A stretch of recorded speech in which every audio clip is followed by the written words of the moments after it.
प्रवासी नगर की जय सब काजा, हृदय राखो कौशलपुर राजा। नमस्कार दोस्तों, मैं अविनाश दास रेशनल कबीर यूट्यूब चैनल में आप सबका हार्दिक स्वागत करता हूं। साथियों, यदि चैनल को सब्सक्राइब नहीं किए हैं तो सब्सक्राइब जरूर करें, शेयर करके अपने सभी साथियों तक पहुंचाएं, बेल आइकन को प्रेस करें, ऑल नोटिफिकेशन ऑन करें, लाइक और कमेंट जरूर करें। दोस्तों, इस चैनल का उद्देश्य किसी भी जाति, धर्म, संप्रदाय या व्यक्ति विशेष को आहत पहुंचाना बिल्कुल भी नहीं है। इस चैनल का उद्देश्य है वैज्ञानिक चेतना को जागृत करना, तर्कशीलता जागृत करना और भारत के जन जन में विज्ञान की लहर पैदा करना, ताकि देश उन्नति की ओर आगे बढ़ सके। अंधविश्वास से, आडंबर से और मानवीय विषमता से मुक्त होकर मानवीय संवेदना को समझ सके, इस उद्देश्य से यह चैनल क्रिएट किया गया है। दोस्तों, मैंने शुरू में एक चौपाई, रामचरितमानस की चौपाई आपसे कही है, संक्षेप में उस पर चर्चा करूंगा। फिर आज के विषय पर आगे की ओर बढ़ेंगे। ये भक्ति भावना वाली चौपाई है दोस्तों। रामचरितमानस में कहा है, प्रवासी नगर की जय सब काजा, हृदय राखो कौशलपुर राजा। यहाँ कौशलपुर राजा का मतलब होता है राम, कौशलपुर का मतलब होता है अयोध्या। यानी अयोध्या के राजा राम को हृदय में बसाओ, और ऐसा बसाओ कि वहाँ पर बसकर के सब काज, यानी सब प्रकार के काम को करो। हृदय में राम को बसाकर सब प्रकार के काम करो, यानी कि राम के अनुरूप सब काम को करो। दोस्तों, जब किसी बात को, जब किसी नीति को, जब किसी प्रोपेगेंडा को, जब किसी अपना आचार संहिता को जन जन में स्थापित करना होता है, उन्हें दिल से स्वीकार करने के लिए अपने आप के सामने विवश करना होता है, दूसरे के सामने नहीं। अपने दिल से वह व्यक्ति अधीनता स्वीकार करे, उसको बांधकर अधीन नहीं करना पड़ता। उसके लिए उसके दिलो दिमाग को ब्रेन वॉश करना जरूरी होता है। साथियों, ये चौपाई जो है आपको ब्रेन वॉश करती है। सब कुछ मंगलमय, सब कुछ पॉजिटिव और सब कुछ जो है बेनिफिशियल, उस चीज में दिखाने की कोशिश करती है, और उस चीज में आपको अर्पित और समर्पित करने की कोशिश करती है, जिससे वह प्रोपेगेंडा जो है फले फूले और उसको विकसित करने में हमें सहायता मिले। इस प्रकार से दोस्तों, सबसे पहले अयोध्या के राजा, चाहे काल्पनिक हो, चाहे जो भी हो, कथा का पात्र हो, लेकिन उसको आपके दिलो दिमाग में सबसे पहले स्थापित करना पड़ता है। इसके बाद उसके द्वारा जो स्थापित होती है, जिसको हम दिल से स्वीकार कर लेते हैं, उसके द्वारा स्थापित हर बातों को हम दिल से स्वीकार करने लगते हैं। साथियों, एक संत ने लिखा है, प्रेमी की भाव चाल मन, जो प्रेम दिल साचार है, वही बोध और वही शोध गही, तब प्राप्ति हो स्थिति वह। हमेशा प्रेमी के मन में अपने प्रियतम के क्रियाकलापों के प्रति आकर्षण होता है, उसकी एक्टिविटीज उसको जो है बहुत आकर्षक और प्रिय लगते हैं, उसके हर क्रियाकलाप। कहते हैं ना, अगर दिल में मोहब्बत है तो हर नखड़े में अदाएं नजर आती है, अगर दिल में नफरत है तो अदाएं भी नखड़े दिखाई पड़ती हैं। बड़ी सुंदर सुंदर अदाएं हैं, वो हमें लगे क्या नखड़ा कर रही हो। और अगर प्रेम है तो उसके नखड़ों में भी अदाएं नजर आती है, सिर से पांव तक अदाएं ही अदाएं। इस प्रकार सबसे पहले आपके मन में किसी के प्रति प्रेम पैदा किया जाता है, और जिसके प्रति आपके अंदर गहरा प्रेम होगा उसके विचारधारा को, उसके आइडियोलॉजी को आप तहे दिल से स्वीकार करेंगे और अपने दैनिक जीवन में उसको फॉलो करेंगे। यह मनुष्य मात्र की प्रवृत्ति है कि आपकी है मेरी है ऐसा नहीं है, सब में होता है। उदाहरण के लिए मैं सतगुरु कबीर साहब को, तथागत भगवान बुद्ध को, बाबा साहेब डॉक्टर अंबेडकर को यदि दिल से चाहता हूं, उनकी क्रियाकलापों को बड़े प्यार के साथ, बड़े मोहब्बत के साथ, बड़े समर्पण के साथ अपने दिल में स्वीकार करूंगा। इस नीति को समाज के हर जो है रिफॉर्मर जानता है, और हर बदमाश भी जानता है जो समाज को दिग्भ्रमित करने में लगा रहता है। इसलिए दोस्तों, यह बात मैं आपको आज बता रहा हूं, इसलिए इस तरह की चौपाई कभी आप उम्मीद नहीं रखे होंगे, वो चौपाई भी मैं आपको सुना दिया। क्या है, जब श्री राम को आप मर्यादा पुरुषोत्तम मानेंगे, श्री राम को आप अपना तरन तारण मानेंगे, तो उसके नाम से आप जो है ध्रुवीकृत होंगे,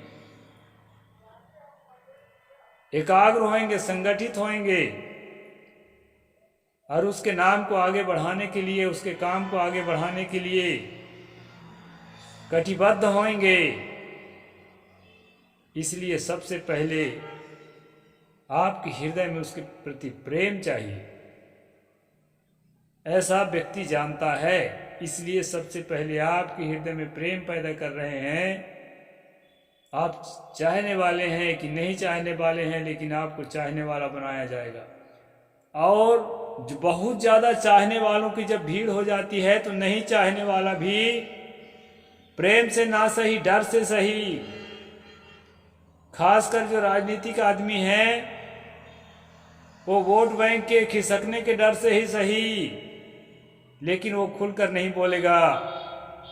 कुछ गलत भी होगा तो उसको जो है वो स्वीकार करता हुआ चलेगा, क्योंकि बहुत लोग उसके पीछे चल चुके होते हैं। दोस्तों, मैं आपसे बताना चाहता हूं कि राम को, दशरथ पुत्र राम, अयोध्याधीश राम को समाज में, भारत में और आपके दिलो दिमाग में क्यों स्थापित किया जा रहा है? ऐसा कौन सा काम था उनका, उनके जीवन में, जिसके कारण से उसको हमारे जीवन में स्थापित करने के प्रयास चल रहा है, और काफी हदों तक सफल भी हैं। मेरे जैसे बहुत कम लोग होंगे जो खुलकर के इस बात को कह सकते होंगे। अधिकतम लोग नहीं कह पाते हैं, कुछ न कुछ मुलाहिजा करते हैं। दोस्तों, इसलिए ऐसा कर रहे हैं कि उनकी जो अपनी नीति है वो राम पर आधारित है। एक समय जब वनवास काल में कबंध नाम का एक गंधर्व था, कहा जाता है कि गंधर्व से वह राक्षस हो गया था। दुर्वासा के श्राप से उस गंधर्व को जो है रास्ता चलते ही बिना कसूर के, बिना जाने बिना समझे बाण मारकर श्री राम गिरा देते हैं धरती पर। वह छटपटाने लगता है, बेहोश हो जाता है, तड़पने लगता है और तड़पते हुए कहता है कि आवत पंथ कबंध निपाता, सो पुनि कही साप के बाता। वह अपने श्राप की बात बताता है कि हे श्री राम, मुझे दुर्वासा ने श्राप दिया था, उसके श्राप से मैं राक्षस हो गया था। श्राप से राक्षस होने का मतलब यह है कि उसके गुस्सा से, उसके कोप से ये भी कोप हो गया और अपने शालीनता को, शिष्टाचार को थोड़ा हटा करके थोड़ा अगड़बाज हो गया था। मैं ऐसा ही अर्थ मानता हूं। राक्षस जैसी कोई चीज होती है अलग से, मनुष्य से हट करके, ऐसा मुझे कहीं देखने में, सुनने में नहीं आया है। तो फिर राम क्या जवाब देते हैं दोस्तों, उसको सुन लीजिए आप, और आपको पक्का समझ में आ जाएगा कि राम को हमारे जीवन में, हमारे देश में और समाज में क्यों स्थापित किया जा रहा है, किन नीतियों को हमारे जीवन में स्थापित करना चाहते हैं राम के माध्यम से। वहां पर राम बोलते हैं, सुन गंधर्व कहूं मैं तो ही, मोहि न सुहाय विप्र कुल द्रोही, सापत ताड़त परुष कहंता, विप्र पूजयस गावहि संता। हे गंधर्व सुनो, मैं तुमको बताता हूं, कान खोलकर सुन लो। मुझे ब्राह्मण कुल के विपरीत सोचने वाला व्यक्ति बिल्कुल भी अच्छा नहीं लगता, क्योंकि श्राप देता हुआ ब्राह्मण, पीटता हुआ ब्राह्मण, यहां ताड़त शब्द आया है। ताड़त का अर्थ पीटना, मारना, प्रताड़ित करना।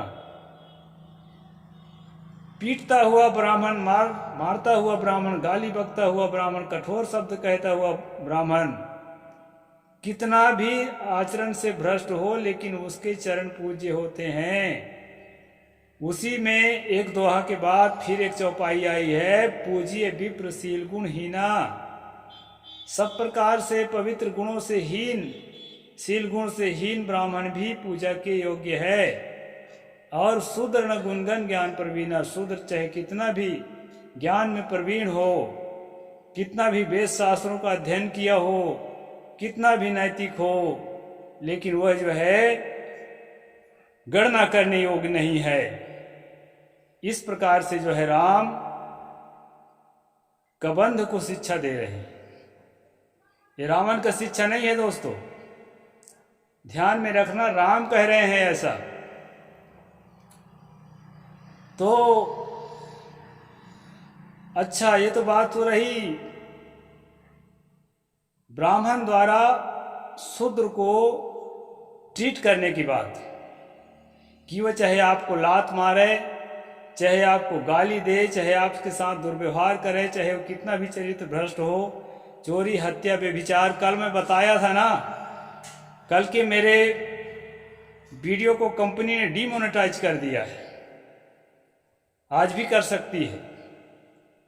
लेकिन दोस्तों मैं क्या करूं, मैं विवश हूं सच बोलने के लिए। मेरा दिल ही गवाही नहीं देता कि मैं झूठ बोलूं। ये जो है, जो लिखा है सो लिखा है, जैसा लिखा है उसमें लिखा है आ, तो मैं उसको सा नहीं पढ़ सकता, जैसा लिखा है वैसा पढ़ना पड़ेगा। कल मैंने बताया था कि राम के माध्यम से जो जाति विषमता है, जो नारी के प्रति नारी प्रताड़ना के जो जस्टिफिकेशन है, मतलब उसको सही साबित करने का जो प्रयास है, उसको समाज में थोपने का जो प्रयास है, वो आज जो है सत्ताधारियों के अंदर हो गई है। आज नहीं है, बहुत लंबे समय से चला आ रहा है। तो सापत ताड़त पर उसका हंता विप्र पूजस गावहि संता जो कहा गया है, वो किसके लिए कहा गया है? शूद्रों को, गंधर्व इत्यादि जातियों को यदि पीटता है, ब्राह्मण मारता है, गाली बकता है या किसी भी प्रकार से उसको परेशान करता है, उसके बहू बेटियों को हत्या करता है, बलात्कार करता है। जैसे बिल्किस बानो के साथ 11 लोगों ने, वैसे तो 30 लोगों ने बलात्कार किया था, जिसमें 11 लोग पकड़े गए थे। और उसमें से जो है उनको जब जेल हुआ, और जेल से सरकार ने उनको, गुजरात सरकार ने मेहनत करके माफ़ी करवाया, और एक दल के, राम भक्त के जो दल थे, उन्होंने उनके आरती उतारी। आपने वीडियो देखा होगा, इस बात को मैं कल भी बताया था। तो दोस्तों, एक वर्ग को चोरी करने के लिए, हत्या करने के लिए, बलात्कार करने के लिए, छल कपट करने के लिए छूट देने का काम श्री राम को मुखौटा बना करके यह संस्कृति कर रही है। और यह मैं किसी अपनी ओर से नहीं बता रहा हूँ, अरण्यकांड में यह जो है रामचरितमानस में वर्णन किया हुआ है। अच्छा, यह बात तो ठीक है कि शूद्र के साथ जो है ब्राह्मण ऐसा व्यवहार कर सकता है, लेकिन ब्राह्मण के साथ शूद्र अगर इसी तरह से व्यवहार जाने अनजाने में किसी तरह से कर लिया, आवेश में आकर, उसके लिए क्या चीज है वह भी मैं आपको बता देता हूं। इसमें तो कहा है दोस्तों, मैं बताया भी था